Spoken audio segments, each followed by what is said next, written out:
Génopôle donc devient de plus en plus ce que nous appelons dans notre jargon cytopolis, la cité de la cellule, et essentiellement dans un axe qui ne vous surprendra pas, puisque on est à Génopôle dans un grand campus qui associe des équipes académiques, des instituts académiques et des structures industrielles biotechnologiques, dans une direction qui va en grande partie vers l'utilisation industrielle de ces cellules. On parle beaucoup des cellules souches pluripotentes, on a parlé beaucoup des cellules souches embryonnaires à une époque, on parle des cellules induites à la pluripotence beaucoup maintenant, dans un sens qui est lié à la thérapeutique directe, c'est-à-dire à la thérapie cellulaire, avec l'idée que la médecine régénératrice pourrait s'appuyer sur ces cellules qui ont effectivement deux propriétés qui ont tout de suite attiré le regard et l'intérêt de gens qui, comme moi, faisaient des thérapeutiques innovantes, qui sont le fait que ces cellules sont capables de proliférer de façon illimitée, et d'autre part, ces cellules ont la propriété de donner naissance à n'importe laquelle des cellules de notre organisme. Ces cellules étaient véritablement le saint graal de tous les thérapeutes cellulaires qui cherchaient à avoir accès à des cellules avec lesquelles on puisse reconstruire un organe, un tissu, et aller vers éventuellement des reconstructions tissulaires de plus en plus sophistiquées.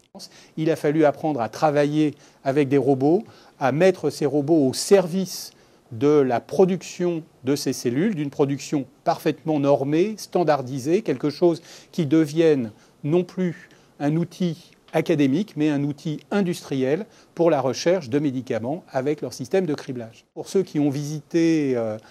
l'Institut ISTEM en face, vous avez vu ce que représente cette industrialisation de la cellule souche vue au travers d'un institut qui par ailleurs est un institut académique. Donc, la progression s'est faite depuis la paillasse et les boîtes de pétri jusqu'aux énormes monstres que vous avez vus chez nous et qui nous servent à faire ces premiers criblages. Derrière ces criblages académiques, il y a des possibilités que les industriels commencent aujourd'hui à exploiter pour de la recherche sur les maladies génétiques, à exploiter également pour une autre forme de recherche qui est une recherche toxicologique. Aujourd'hui, une bonne partie des médicaments qui échouent